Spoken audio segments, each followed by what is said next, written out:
I was in the military, and when I came back from Vietnam, I had a few problems and stuff, so when I started tanning hides, that was like therapy. We started doing it for trading and supporting our kids. I think it's kind of fun because it's taking something that somebody else has got no regard for and making something out of it.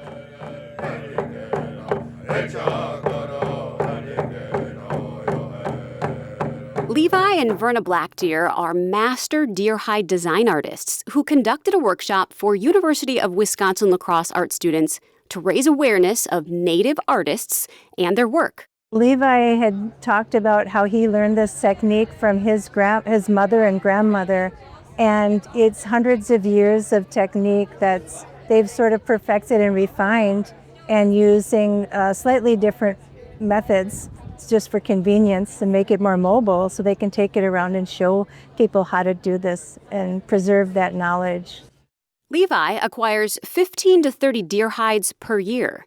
The first step involves scraping or removing the flesh, fat, and hair from the animal.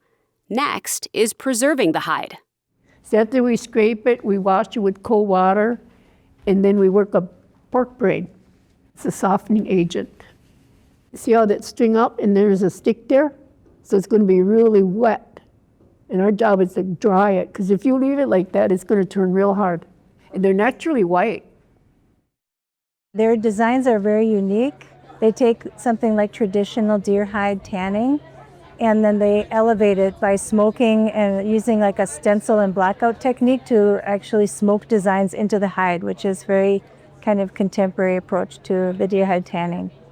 Students had the opportunity to create their own design and experience the process firsthand. It's so interesting to see just kind of the trial and error of how they do it. They learned that the contact paper was the best paper to use to get their imagery that they use on the deer hides. I've recognized a lot of similarities with it and printmaking, which I've done before.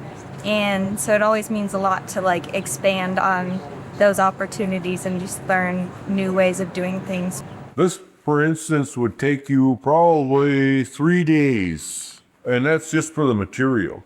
For this, you're talking 4 to 6 hours of cutting and designing, and then another 4 to 6 hours of actually coloring and smoking. The smoking process is our coloring process. Levi burns sumac for the coloring process. A deflector is used to keep the flame down and help control the heat. The hide is folded over, and Verna sews a 2-foot skirt to it. Compared to this other hide, you'll see how much color this one has taken. And that's, I'd say a half an hour on the fire and the smoke over here. So the students involved in this project are all pre-service art teachers. They're getting kind of an understanding of not only like how you might weave Act 31 into your classroom and your art lessons, and by actually inviting in native guest artists that they can show basically a very traditional technique with their own spin on it that's maybe more contemporary, and then possibly they could do that in their own classroom someday.